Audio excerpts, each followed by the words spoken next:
Tuan-tuan, panjang cerita dapat solat. Kita pun tahu solat 50 waktu dikurangkan jadi 5 waktu. Cuma ni pesan untuk saya dan untuk kita semua. Kadang-kadang kan ada orang kata, Allah nak kena semayang, alamak nak kena solat, Allah dah masuk isyak nak kena semayang. Tuan-tuan, ada beza orang sebut nak kena semayang dengan orang yang nak semayang. Beza. Kalau orang yang kata aku kena semayang, maknanya dia rela tak rela? Dia tak rela lah kena semayang. Tapi tuan-tuan, berbeza dengan orang yang aku nak semayang. Tuan-tuan, solat ini tak memberi apa-apa manfaat pun pada Allah.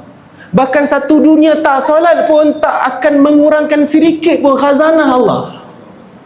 Ni, kita malam ni, okey, jom semua tak payah semayang. Tuan-tuan, semua tak semayang kat Taman Melawati ni pun tak memberi apa-apa kesan pun pada kerajaan Allah. Sebab solat ini manfaatnya bukan untuk Allah, tapi manfaatnya untuk kita. Kita yang perlu solat.